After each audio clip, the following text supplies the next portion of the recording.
Salam kebahagiaan bagi saudari-saudaraku pencinta mutiara iman. Sebagai manusia, kita sering menghadapi masalah apapun di hadapan kita. Namun kita tidak pernah tahu mengapa masalah tersebut terjadi. Lalu apa yang harus kita lakukan dan bagaimana kita belajar dari Yesus yang telah membantu kita menyelesaikan masalah kita. Mari kita belajar bersama-sama. Kekristenan bermuara pada hal ini, yaitu agar Roh Kudus menghasilkan kembali kehidupan, kematian, dan kebangkitan Yesus Kristus di dalam dan melalui kita masing-masing, sehingga kita dapat berkata bersama Yohanes Pembaptis dan Santo Paulus, "Ia harus makin besar, tetapi aku harus makin kecil." Dan bukan lagi aku yang hidup, tetapi Kristus yang hidup di dalam aku. Dalam surat kepada orang Ibrani, kita membaca, "Sebab oleh karena Ia sendiri telah menderita karena pencobaan, maka Ia dapat menolong mereka yang dicobai." Yesus penuh belas kasihan karena Dia juga telah dicoba dan diuji. Satu-satunya perbedaan adalah bahwa Yesus berhasil dan kita gagal.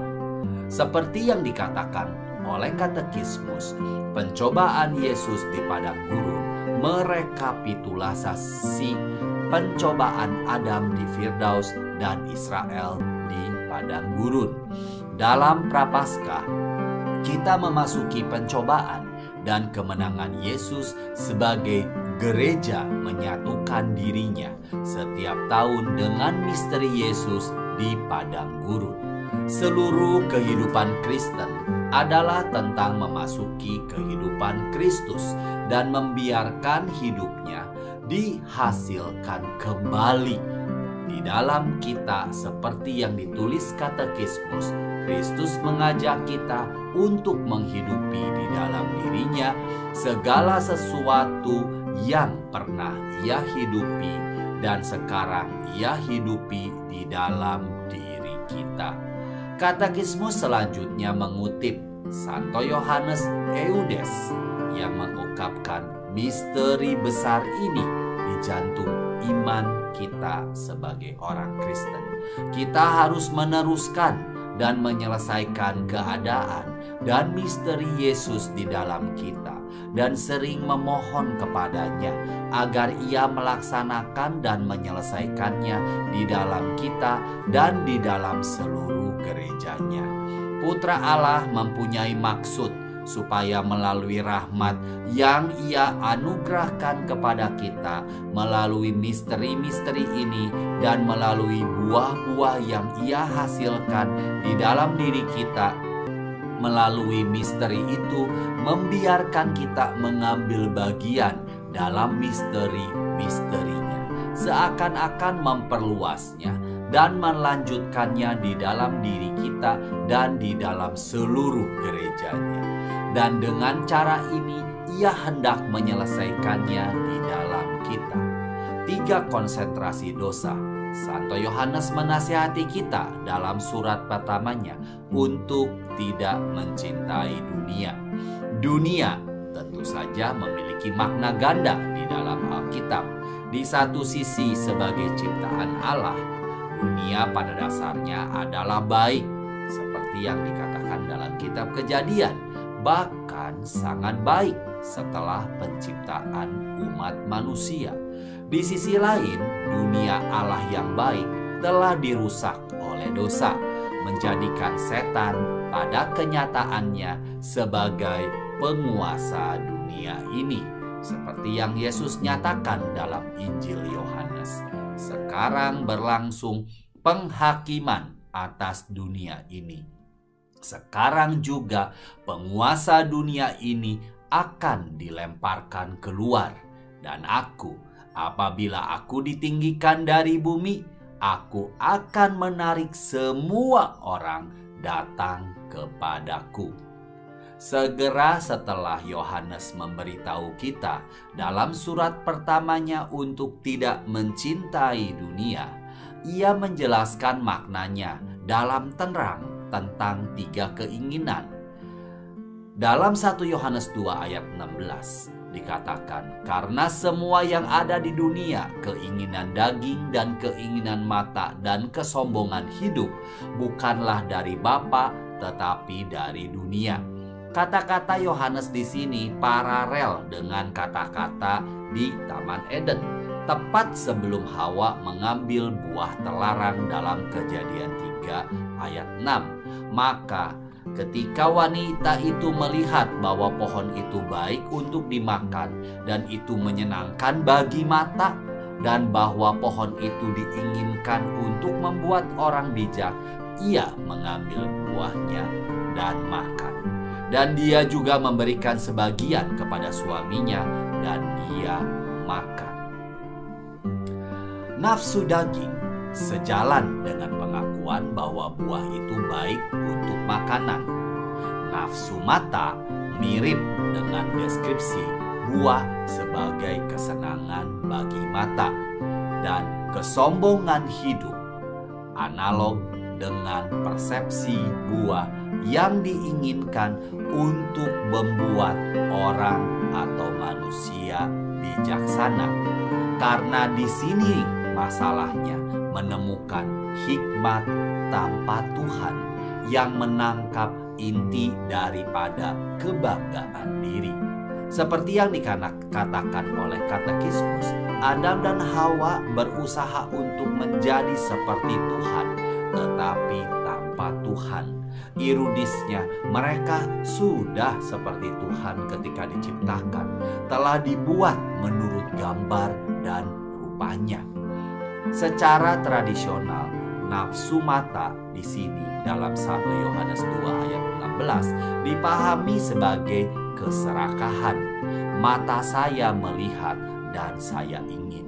Jadi baik dalam Kejadian 3 ayat 6 dan kisah 1 Yohanes tentang 3 nafsu keinginan, kita memiliki rujukan pada keinginan jasmani yang tidak teratur, keserakahan dan kesombongan. Memasuki penderitaan baik Israel maupun umat manusia, godaan Yesus dapat dipahami sejalan dengan ketiga keinginan yang disebutkan tadi.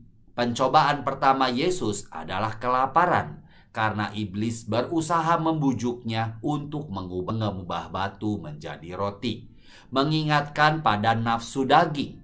Godaan kedua dan ketiga mungkin lebih sulit untuk dikorelasikan dengan tepat, tetapi jelas cocok dengan gambaran secara umum. Godaan untuk menjatuhkan diri dari puncak bait suci digambarkan sebagai masalah menguji Allah, yang dalam konteksnya adalah masalah kesombongan. Godaan untuk menggunakan otoritas ilahinya untuk pamer seolah-olah. Pencobaan terakhir dalam Matius atau pencobaan kedua dalam Lukas adalah untuk menerima kemuliaan semua kerajaan dunia jika saja Yesus akan menyembah setan. Dengan kata lain, dalam satu atau lain cara, pencobaan kedua dan ketiga Yesus berkaitan dengan kesia-siaan, kuasa dan kemuliaan. Ketika godaan Yesus oleh karena itu dapat dipahami dengan mengacu kepada keinginan daging, kuasa, kesia-siaan, dan kemuliaan.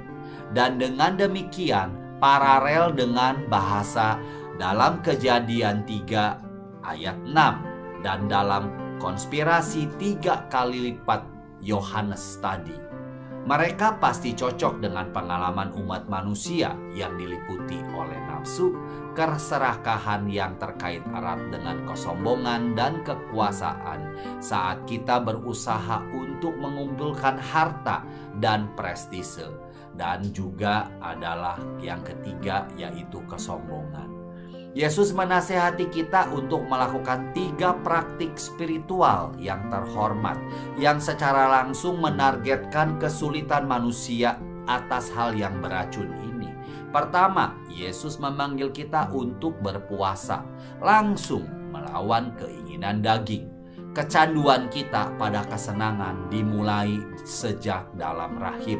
Oleh karena itu, masuk akal, bahkan secara alami, bahwa kita perlu membengkokkan ini sesekali untuk memulihkan keseimbangan yang sehat. Ini lebih benar secara teologis dalam terang realitas penuh dosa dan kuasanya atas hidup kita.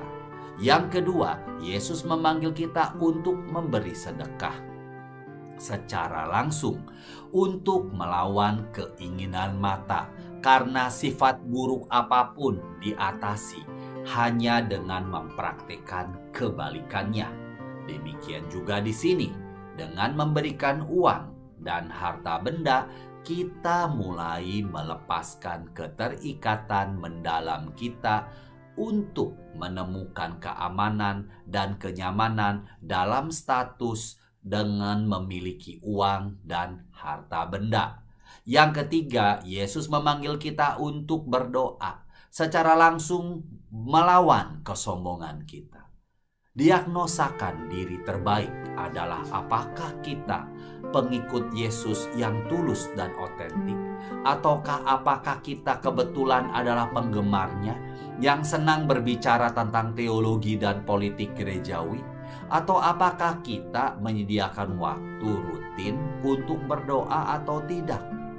Secara umum ketika kita sibuk, ini adalah hal pertama yang harus dilakukan. Sangat mudah untuk tidak memiliki waktu. Tetapi kita harus bertanya pada diri sendiri, untuk apa kita menyediakan waktu? Dalam pengalaman saya pribadi, saya dapat mengatakan bahwa Yesus adalah hal yang terpenting dalam hidup saya. Jawaban yang benar lebih jelas diberikan dengan untuk apa kita menghabiskan energi mental dan emosional kita, waktu kita, uang kita. Dalam pengertian ini, pepatah lama memang benar. Setiap orang yang memuja sesuatu, setiap orang yang memiliki masalah yang menjadi perhatian utamanya. Waktu, energi, mental, dan uang. Saya mungkin menjadi indikator yang paling jujur tentang apa sebenarnya saya ini. Dengan berdoa secara teratur, saya melakukan apa yang saya lakukan jika saya dengan tulus percaya kepada Tuhan kita. Dengan melakukannya sebagai kebiasaan, iman kita tumbuh pesat seiring dengan waktu.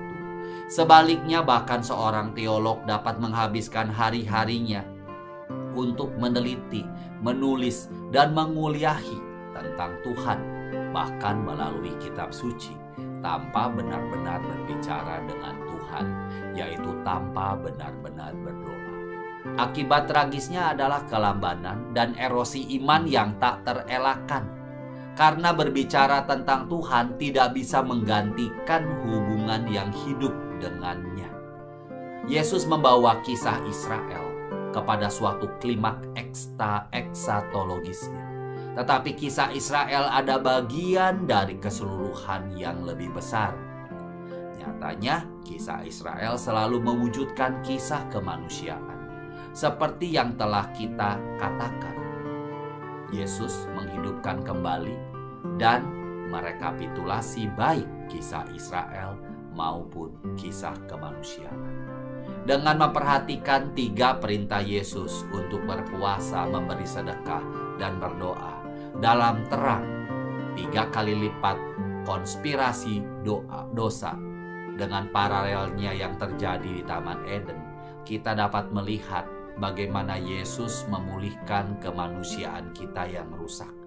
Dan tidak hanya memulihkan apa yang hilang, Yesus mengangkat kita untuk berbagi dalam kemuliaannya. Bagaimana kita bisa lebih memahami fakta bahwa Yesus mengajari kita kepenuhan dari apa artinya menjadi manusia, bahkan mengangkat kemanusiaan kita ke ketinggian supernatural yang mulia? Mari silahkan ditulis di bawah komentar. Tuhan Yesus memberkati. Salam sehat untuk kita semua.